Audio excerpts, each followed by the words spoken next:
الرجيم بسم الله الرحمن الرحيم واذكروا إذ أنتم قليل مستضعفون في الأرض تخافون أن يتخطفكم الناس فآواكم وأيدكم بنصره ورزقكم من الطيبات لعلكم تشكرون صدق الله مولانا العظيم وصدق رسوله النبي الكريم ونحن على ذلك من الشاهدين والشاكرين والحمد لله رب العالمين. حمد و ثنا، تعریف، تمجید، تقدیس اللہ رب العزت کے لیے جو کائنات کا پالنے والا ہے، خالق ہے، مالک ہے، رازق ہے، داتا ہے، گنج بخش ہے، لجپال ہے، غریب نواز ہے، غوث اعظم ہے، علی کل شیء قدیر ہے.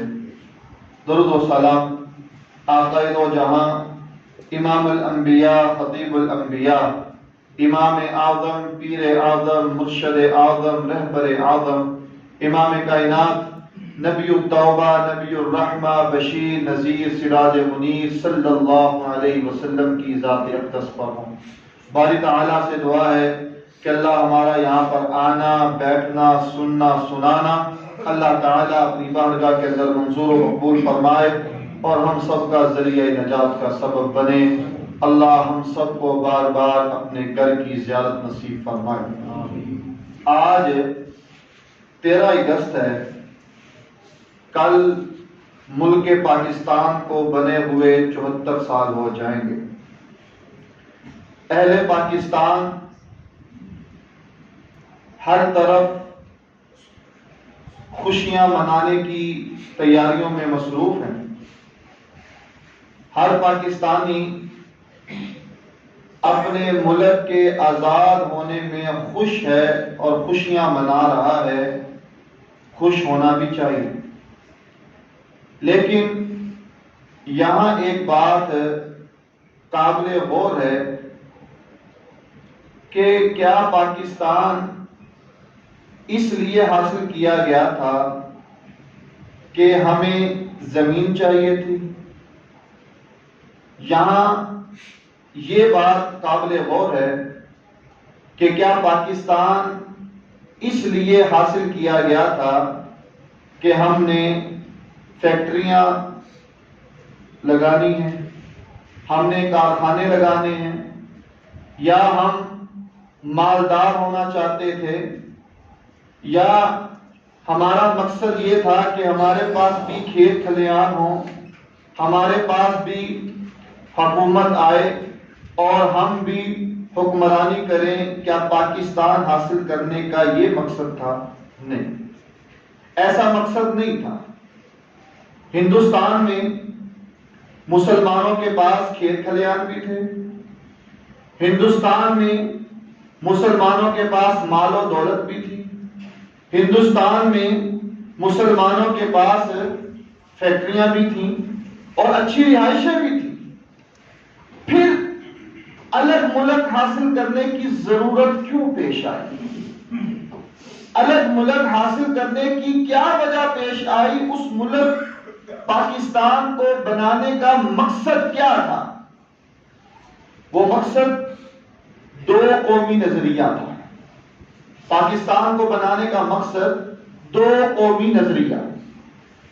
2 قومی نظریہ کیا ہے؟ 2 قوموں کا نظریہ.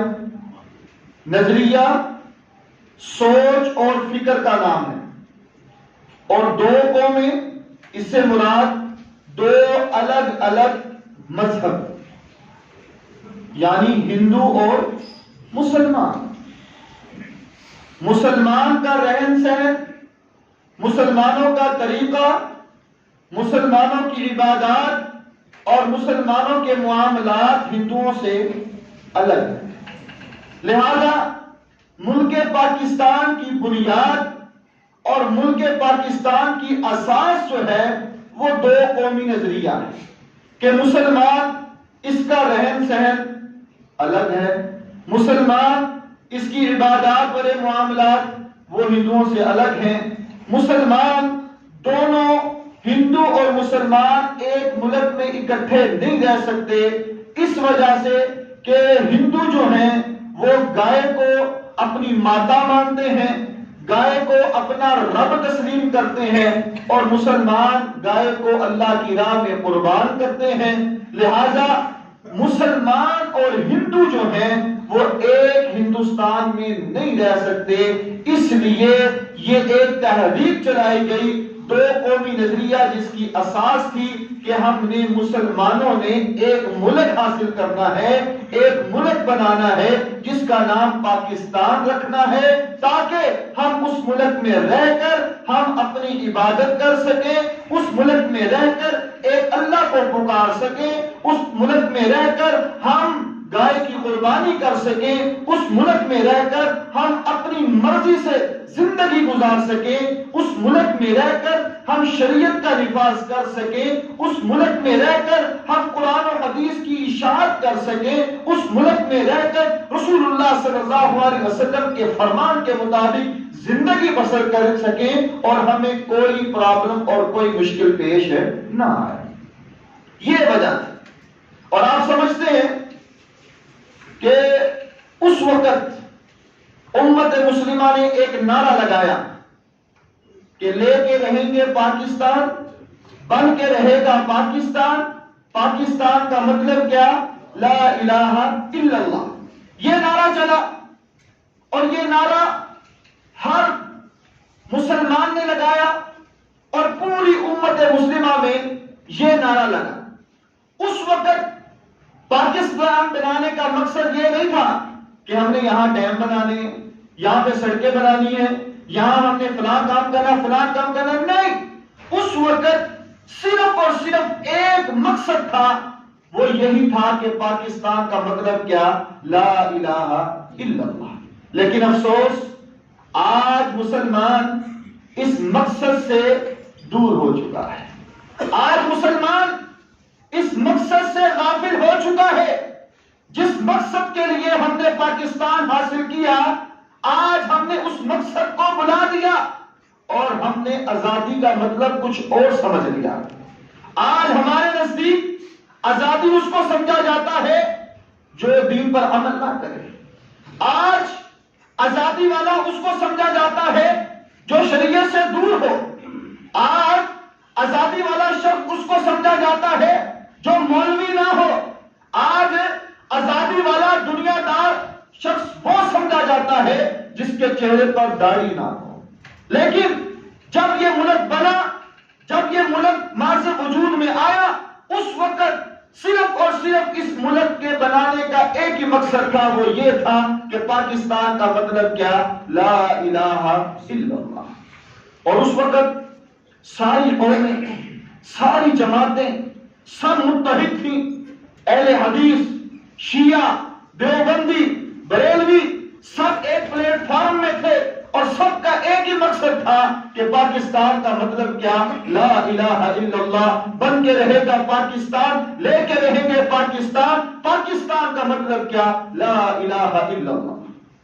قائد اعظم محمد علی جناح رحمت اللہ علیہ، علامہ اقبال رحمت اللہ علیہ، انہوں نے بھی پوری دنیا کے سامنے موقف جو پیش کیا وہ یہی تھا کہ پاکستان کو ایک ملک بننا چاہیے، مسلمانوں کو ایک الگ سے ملک ملنا چاہیے جہاں وہ اللہ کی حدود کا نفاذ کر سکے، شریعت کا نفاذ کر سکے، اسلام کا نفاذ کر سکے، وہاں مسلمان اللہ کی عبادت کر سکے، وہاں مسلمانوں کو کسی قسم کی پریشانی نہ ہو۔ انہوں نے بھی یہی پیغام آگے پہنچایا۔ مقصد کیا تھا؟ اسلام کا نفاذ۔ مقصد کیا تھا؟ شریعت کا نفاذ۔ پاکستان کا مطلب کیا؟ لا الہ الا اللہ، یعنی اللہ کی توحید کا نفاذ چاہتے تھے۔ ہم نے رب کی توحید کا نفاذ کے لیے اس ملک کو حاصل کیا.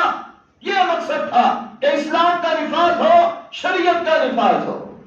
اور پیغمبر علیہ السلام، تھوڑا سے پیچھے چلے جائیں تو آپ نے جب اپنا مشن شروع کیا، لوگوں کو دعوت دی، تو آپ کا مقصد کیا تھا؟ شریعت کا نفاذ، اسلام کا نفاذ.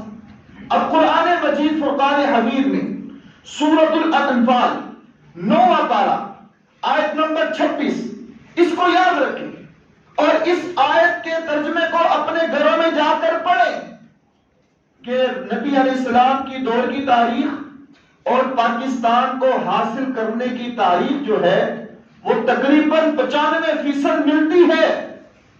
کیسے؟ وَاذْكُرُوا إِذْ أَنْتُمْ قَلِيلٌ مُسْتَضْعَفُونَ فِي الْأَرْضِ تَخَافُونَ أَنْ يَتَخَطَّفَكُمُ النَّاسُ فَآوَاكُمْ وَأَيَّدَكُمْ بِنَصْرِهِ وَرَزَقَكُمْ مِنَ الطَّيِّبَاتِ لَعَلَّكُمْ تَشْكُرُونَ. میرا رب قرآن میں کیا کہہ رہا ہے؟ 9واں پارہ سورۃ الانفال آیت نمبر 26، وَاذْكُرُوا إِذْ أَنْتُمْ قَلِيلٌ. یاد کرو جب تم کم تھے، یاد کرو جب تم تعداد میں کم تھے. مکہ میں مسلمان کی تعداد کیا تھی؟ کم تھی. کافر زیادہ تھے، مسلمان کم تھے، تعداد کم ہے. اور ادھر ہندوستان میں ہندوؤں کے مقابلے میں، سکھوں کے مقابلے میں مسلمانوں کی تعداد کم ہے، بالکل کم ہے. اب میرا رب کیا کہہ رہا ہے؟ یاد کرو اس منظر کو، یاد کرو ان ایام کو کہ جب تم کم تھے، قلیل تھے. وَاذْكُرُوا إِذْ أَنْتُمْ قَلِيلٌ مُسْتَضْعَفُونَ فِي الْأَرْضِ.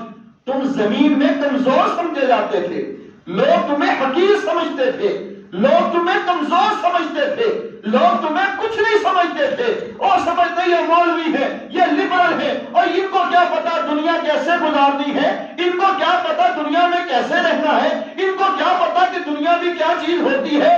یہ کچھ نہیں ہے. لیکن تعداد میں تم کیا تھے؟ کم تھے. اور مسلمان جو تھے وہ تعداد میں کیا تھے؟ کم تھے. قلیل مستضعفون فی الارض تخافون. تم کیا تھے؟ ڈرتے تھے. مکہ میں جب مسلمان تعداد میں کم تھے اور کافر زیادہ تھے تو وہاں مسلمان سریعام عبادت کر سکتے نہیں. وہاں اللہ کی وحدانیت کا اعلان کر سکتے تھے؟ نہیں کر سکتے تھے. کیوں؟ وہاں کفار زیادہ تھے، کفار کی تعداد زیادہ تھی، دشمن زیادہ تھے اور مسلمان کم تھے. اب وہ ڈرتے بھی تھے مسلمان، تخافون، وہ ڈرتے تھے. اور ادھر ہندوستان میں مسلمانوں کی تعداد بھی کم ہے. تخافون، وہ بھی اللہ کی توحید کا اعلان کرے تو کافر مقابلے میں آ جاتا تھا. وہ گائے کو ذبح کرے تو بڑے بڑے لڑائیوں کے اور لاشوں کے انبار لگ جاتے تھے کہ نہیں یہ ہمارا رب ہے، ہم نے نہیں کرنے دینا. اور مسلمان اس کو دینی فریضہ سمجھ کر ذبح کرتے تھے، کرتے بھی تھے اور ڈرتے بھی تھے. تخافون، وہ ڈرتے تھے. وَأَيَّدَكُمْ بِنَصْرِهِ. پھر مدد کس نے کی؟ اللہ نے. اللہ نے مدد کی. تخافون، وہ ڈرتے تھے. وَأَيَّدَكُمْ بِنَصْرِهِ. پھر مدد کس نے کی؟ اللہ نے. مدد مکہ والوں کی بھی اللہ نے کی اور جب پاکستان بنا تو اس وقت بھی مسلمانوں کی مدد کس نے کی؟ اللہ نے کی. وہ منظر یاد رکھیں. جب مکہ میں مسلمانوں کا رہنا مشکل ہو گیا، مسلمانوں کو وہاں پر رہنا ان کا مشکل کر دیا گیا، تو پھر کیا ہوا؟ ان کو ہجرت کا حکم ہوا. ہجرت کے لیے وہ نکلے. کوئی ایک آ رہا ہے، کوئی دو نکل رہا ہے، کوئی جماعت کی صورت میں نکل رہا ہے. مقصد کیا تھا؟ ہم مدینے میں جائیں گے اور مدینے میں جا کر وہاں اللہ کی عبادت کر سکیں گے، ہمیں وہاں کوئی تنگ کرنے والا نہیں ہوگا. ہم مدینے پہنچیں گے تو وہاں ہم آرام سے اللہ کی عبادت کریں گے. ان کا مقصد اللہ کی توحید کے نفاذ کا مقصد تھا کہ شریعت کا وہاں نفاذ ہو جائے. اور ہندوستان میں مسلمانوں کا مقصد کیا تھا؟ کہ پاکستان کا قیام آ جائے اور ہم وہاں شریعت کا نفاذ کریں گے، مسلمان بن کر رہیں گے، اسلام کے مطابق زندگی بسر کریں گے، قرآن اور حدیث کی تعلیمات پر اپنی زندگی گزاریں گے۔ ہجرت کے لیے نکلے، پیغمبر علیہ السلام بھی وہاں سے مکہ سے نکلے۔ اب دشمن آپ کے پیچھے چلے، دشمنوں نے مقابلہ کیا، دشمن پیچھے ہے۔ کیا ہوا؟ انہوں نے اعلان کر دیا جو پیغمبر علیہ السلام کا خون بہا کر لے کر آئے گا ہم اس کو 100 اونٹ انعام کے طور پر دیں گے۔ اعلان ہو گیا، لیکن ہوتا وہی ہے جو اللہ کو منظور ہوتا ہے۔ غالب وہی آئے گا جو رب کی اطاعت میں زندگی گزارے گا، غالب وہی ہوگا جو شریعت کے نفاذ کے مطابق زندگی بسر کرے گا، جو قرآن و حدیث کی حدوں کو اپنائے گا، غالب وہی آئے گا۔ پیغمبر علیہ السلام مدینہ پہنچے، ایک پیارے صحابی جن کا نام عبد الرحمن بن عوف ہے رضی اللہ تعالی عنہ، جلیل القدر صحابی، سردار صحابی، مال بھی ہے، دولت بھی ہے، پیسہ بھی ہے، دولت بھی ہے، بیوی بھی ہے، بچے بھی ہیں، لیکن جب پتہ چلا یہاں زندگی گزار رہے ہیں لیکن مسلمان یہاں پر عبادت اللہ کی علیہ اعلان نہیں کر سکتے، پیغمبر علیہ السلام نے ہجرت کا حکم دیا ہے۔ عبد الرحمن بن عوف رضی اللہ تعالی عنہ جو ہیں وہ اپنا سامان لیا، اپنی سواری لی، بچوں کو لیا، بیوی کو لیا اور وہاں سے نکلے اور مدینہ کی طرف جانے لگے۔ گھر والوں کو پتا چلا عبد الرحمن ہمیں چھوڑ کر جا رہا ہے، ساتھ بیوی بچوں کو بھی لے کر جا رہا ہے، مال بھی اس کے پاس ہے، مال بھی اس کے پاس ہے۔ آ گئے خاندان والے، آ گئے، عبد الرحمن یہ جو مال تیرے پاس ہے یہ مال تیرا نہیں، یہ ہمارا ہے۔ عبد الرحمن نے مال دے دیا۔ عبد الرحمن یہ جو تیری بیوی ہے، تیری بیوی ہے لیکن یہ میری بیٹی ہے، تیرے ساتھ نہیں جا سکتی۔ بیوی کو اتار دیا، بچوں کو لے لیا گیا، حتیٰ کہ آپ کے وجود کے اوپر جو کپڑے تھے کہا گیا کہ یہ کرتا آپ کا نہیں ہے، کرتا اتروا دیا گیا۔ سواری یہ آپ کی نہیں ہے، سواری سے بھی اتار دیا گیا۔ عبد الرحمن نکلے تھے، عبد الرحمن مدینے کے لیے نکلے تھے، مکہ سے نکلے، سفر کے لیے تیار تھے، مال بھی تھا، سب کچھ تھا، چاہتے تو لڑ سکتے تھے، چاہتے تو مکالمہ کر سکتے تھے، چاہتے تو بات کر سکتے تھے، لیکن ذہن میں یہی تھا مدینہ پہنچ کر شریعت کا نفاذ ہوگا، مدینہ پہنچ کر ہم اللہ کی عبادت کر سکیں گے، یہاں ہمارا اب رہنا مشکل ہے۔ پیغمبر علیہ السلام کا حکم آ گیا، عبد الرحمن نے سب کچھ قربان کر دیا اور وہاں سے پیدل سوار ہو کر مدینہ پہنچ گئے۔ مقصد کیا تھا؟ شریعت کا نفاذ۔ مقصد کیا تھا؟ اسلام کا نفاذ۔ یہ ملک پاکستان یہ کوئی چھوٹی قربانیوں سے نہیں آیا، یہ ملک پاکستان جو ہے سب جانتے ہیں۔ کون جانتا ہے کہ جب یہ ملک حاصل کیا گیا تو نوجوانوں کی لاشوں کو روتا گیا۔ یہ ملک پاکستان جب حاصل کیا گیا تو جانتے ہیں کہ عورتوں کے سامنے، ماں کے سامنے ان کی بیٹیوں کی عزتوں کو نیلام کیا گیا، ان کی عزتوں کو تار تار کیا گیا۔ کون جانتا ہے یہ ملک پاکستان جب حاصل کیا گیا تو ماں نے اپنے نوجوان بچوں کو قربان ہونے کے لیے میدان میں بیچ دیا۔ وہ بھی منظر تھا کہ جب بزرگوں کی داڑھیوں کو پکڑ کر زمینوں کے اوپر گھسیٹا جاتا تھا، کس لیے؟ ملک پاکستان کے لیے۔ وہ منظر بھی تھا کہ جب اس ملک کے لیے، جس ملک کے خاطر مسلمانوں نے قربانیاں دی، ان کا مقصد کیا تھا کہ لا الہ الا اللہ کا نفاذ ہوگا، شریعت کا نفاذ ہوگا، قرآن و حدیث کا نفاذ ہوگا، اور انہوں نے سب کچھ قربان کر دیا۔ لیکن افسوس، افسوس کہ آج اس ملک کی قدر نہیں کی جا رہی۔ آج اس ملک کے ساتھ جو کچھ ہو رہا ہے، اللہ ہمارے حال پر رحم فرمائے۔ وہ ملک پاکستان لوگوں کی قربانیوں کے ساتھ ماض وجود میں آیا۔ 20 لاکھ مسلمانوں کو شہید کیا گیا۔ 1000-2000 کی بات نہیں ہے، 20,000 مسلمانوں کو شہید کیا گیا۔ 1857 کی جنگ آزادی کے بعد تاریخ موجود ہے کہ 80,000 علماء کو پھانسی دی گئی۔ ان کا قصور کیا تھا؟ کہ وہ کلمے کا اقرار کرنے والے تھے، وہ مسلمان تھے، وہ شریعت کا نفاذ چاہتے تھے، وہ کالا پانی کی جیلوں میں 80,000 لوگوں کو بند کر دیا گیا، ان کا قصور کیا تھا؟ کیوں ان کو بند کیا گیا؟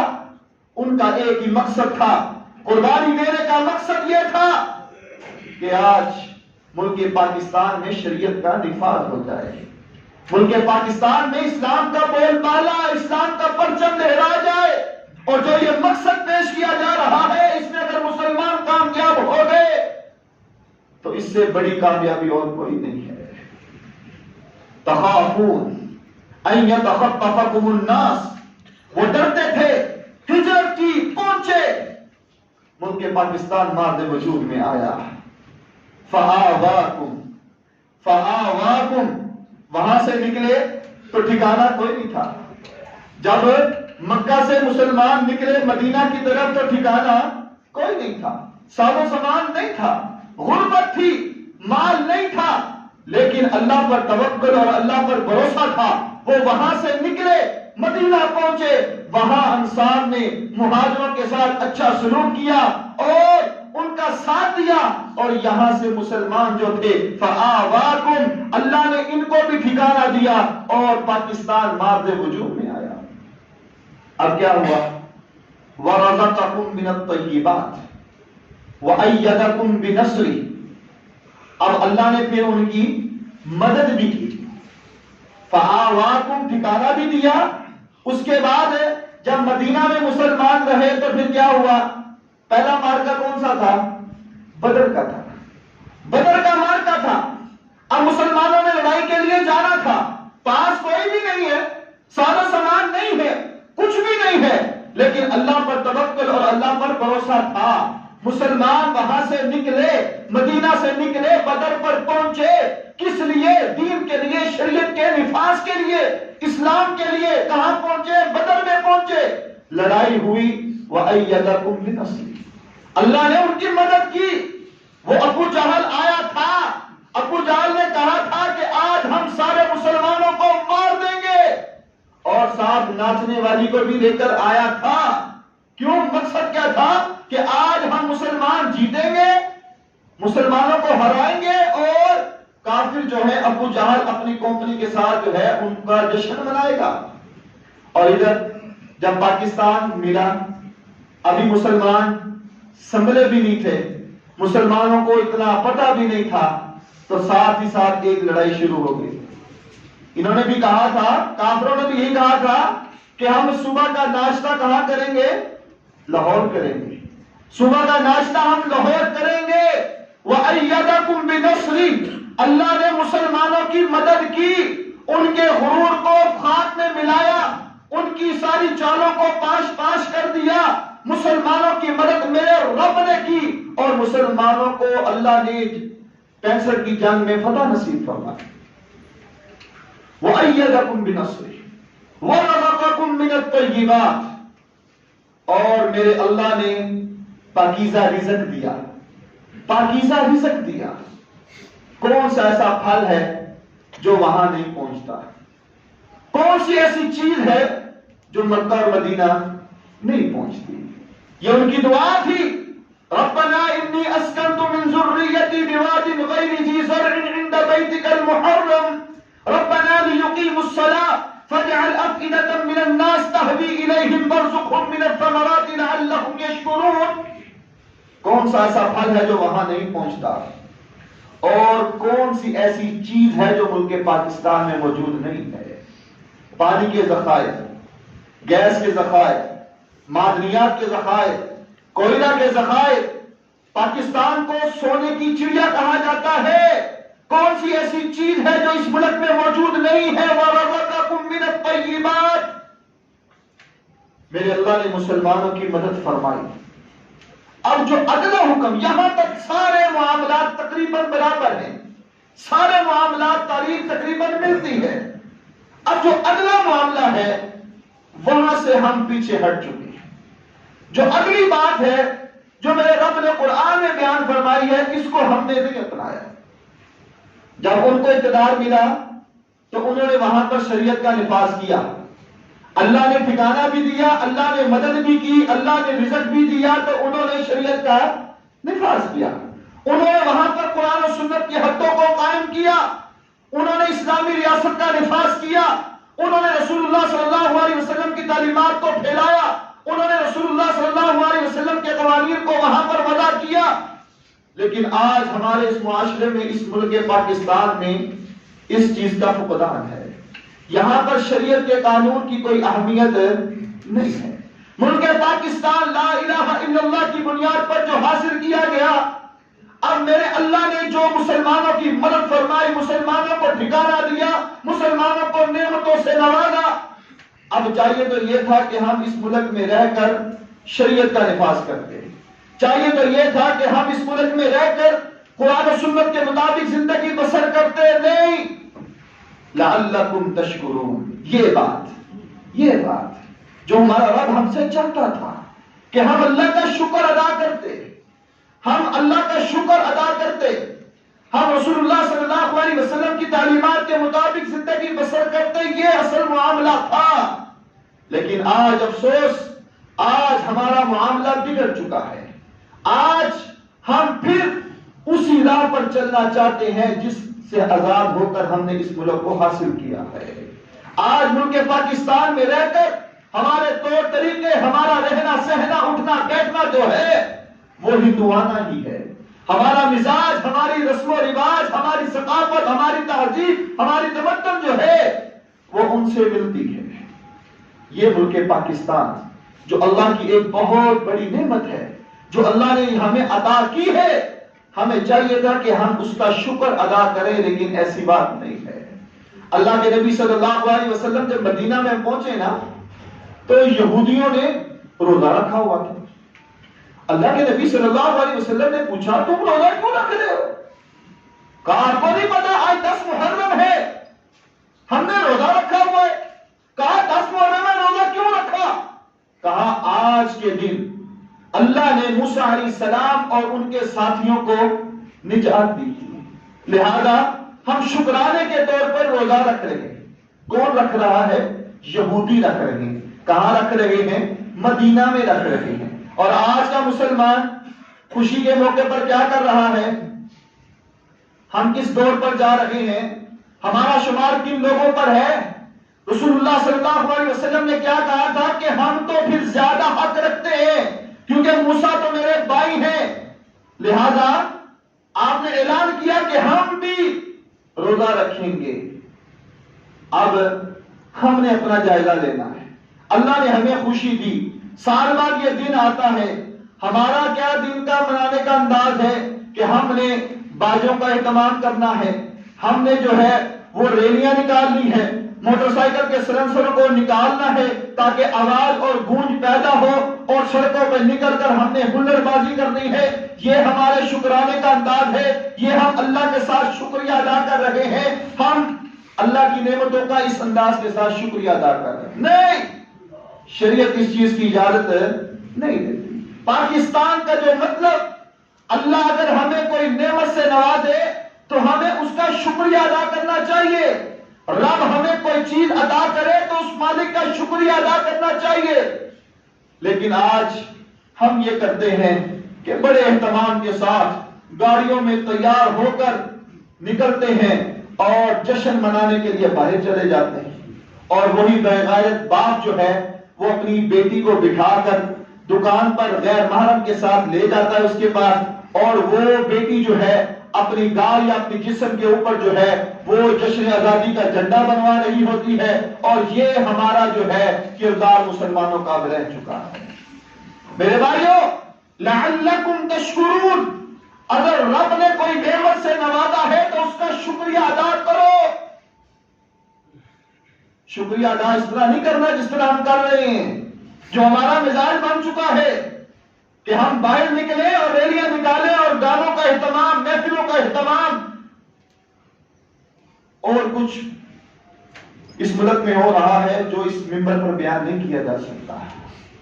ہمارے ملک میں ہو رہا ہے، خدا را اپنے آپ کو پہچانیے، خدا را اس نعمت کی قدر کیجیے۔ خدا را اس ملک کی قدر کیجئے جو رب نے ہمیں نعمت کے طور پر دیا ہے، ہمیں اس کی قدر کرنی چاہیے. لعلکم تشکرون، شکر اللہ کا ادا کرنا چاہیے. پیغمبر علیہ السلام نے جب مکہ فتح کیا نا، مدینہ پہنچے تو تقریباً 7 سال کے بعد مکہ فتح ہوا. آسانی سے فتح نہیں ہوا تھا، قربانیاں دینی پڑی تھی، محنت لڑنا پڑا، مکہ فتح ہوا.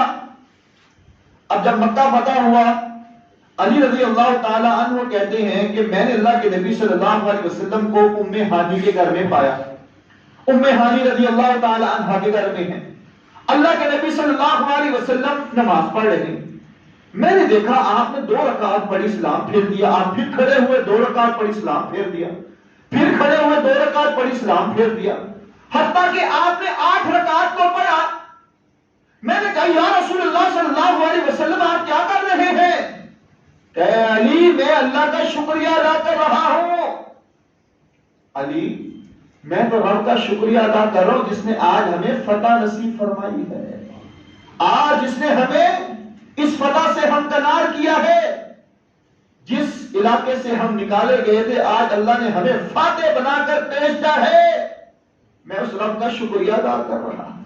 اور آج مسلمان نماز فرض نفل ہم نے کیا پڑھنے، ہم تو فرض بھی چھوڑی بیٹھے ہیں. مساجد پھر ویران ہے. ابھی پچھلے جمعے بات ہوئی تھی کہ مساجد کی صفیں خالی ہیں اور جس کو چھیڑ لو وہ کہے گا سب سے بڑا پکا مسلمان میں ہوں. میرے بھائیوں، کردار سے مسلمان پہچانا جاتا ہے، اپنے اخلاق سے، کردار سے ہم نے پہچاننا ہے. لعلکم تشکرون، اللہ کا شکر ادا کیجئے، نوافل کا اہتمام کیجئے، روزہ رکھیے، روزہ رکھ لیں، نماز پڑھے. لیکن جو کچھ ہمارے معاشرے میں اب ہو رہا ہے جشن آزادی کے نام پر، اگر ہمیں اس منظر کو اپنی آنکھوں سے دیکھ لیتے تو ہم یہ کام نہیں کرتے. جب بہنوں کی عزتوں کو تار تار کیا جا رہا تھا، جب ان نوجوان لڑکیوں نے کنویں میں چھلانگ مار دی تاکہ ہماری عزت خراب نہ ہو، کس لیے؟ اس لڑائی کی وجہ سے، اس آزادی کی وجہ سے. جب نوجوانوں کو ذبح کیا گیا، مارا گیا، اگر ہم ان مناظر کو دیکھ لیتے تو پھر ہم یہ کام نہ کرتے. آج آزادی اگر اللہ نے عطا کی ہے، یہ دن ہماری زندگی میں آیا ہے تو رب کا شکر ادا کرو. اور ہم سب پر یہ ذمہ داری عائد ہوتی ہے کہ ہم سب اپنے مقصد کو پہچانیں، ہم سب اپنے مقصد کو پہچانیں. عوام ہو یا ریاست ہو، عوام ہو یا حکومت ہو، ہم سب کو اپنی اپنی ذمہ داریوں کو نبھانا ہے.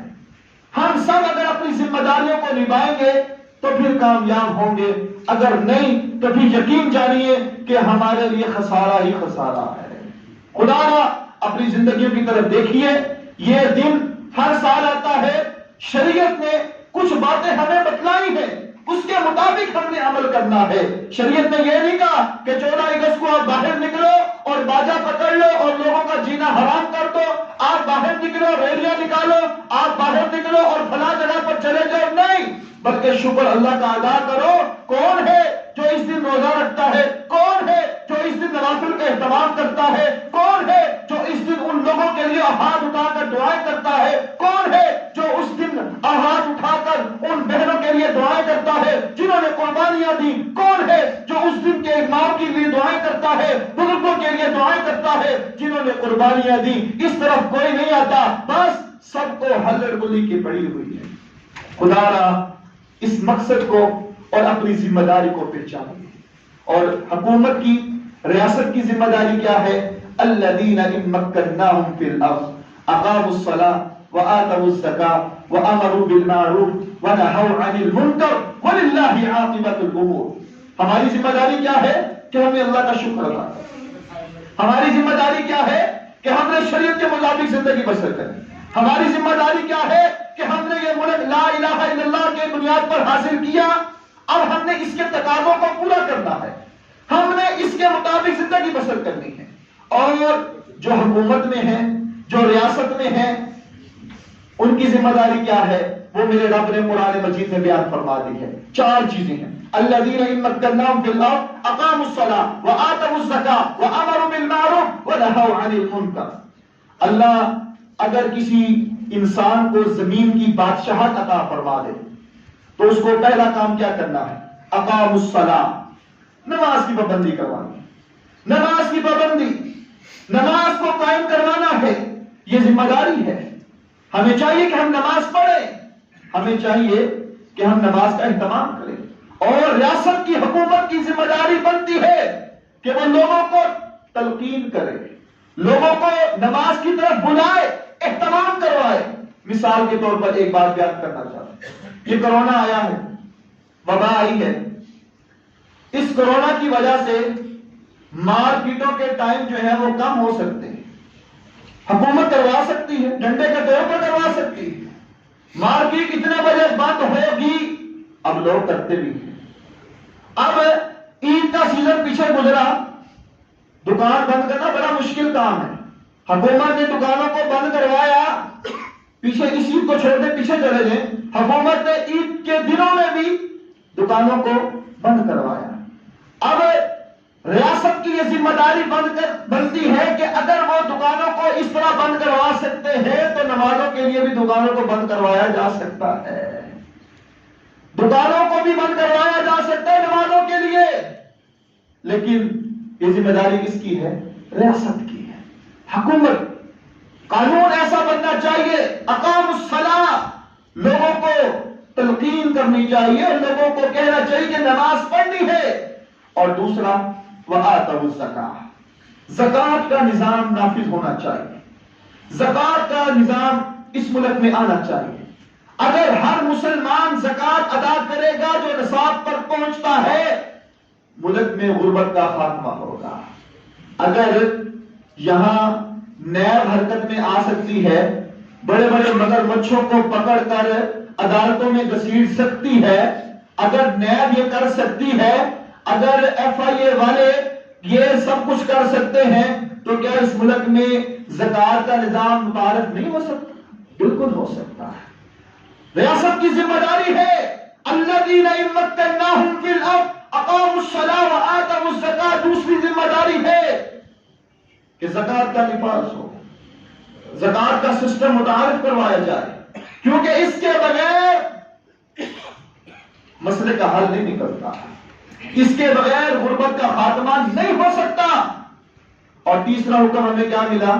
وَأَمَرُوا بِالْمَعْرُوفِ، نیکی کا حکم دو، نیکی کو پھیلاؤ، نیکی کو عام کرو. آج ہمارے ملک پاکستان میں یہ کرونا آیا، ہم نے ماسک کا استعمال کیا، ٹھیک ہے، کر لو، کرنا چاہیے. احتجاجی تدابیر کو اپنا لو، کرنا چاہیے، ٹھیک ہے.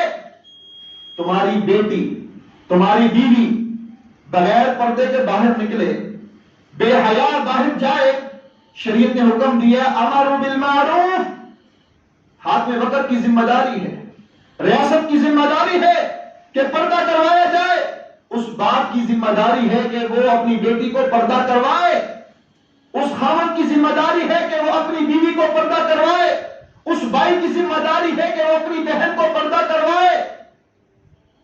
یہاں کوئی بات نہیں سمجھ رہا. ہم نے آزادی کو تو دیکھ لیا، لیکن اپنے مقصد کو بھول گئے. جو مقصد ہمارے رب نے ہمارے اوپر نافذ کیا ہے، ہم نے اس کو چھوڑ دیا.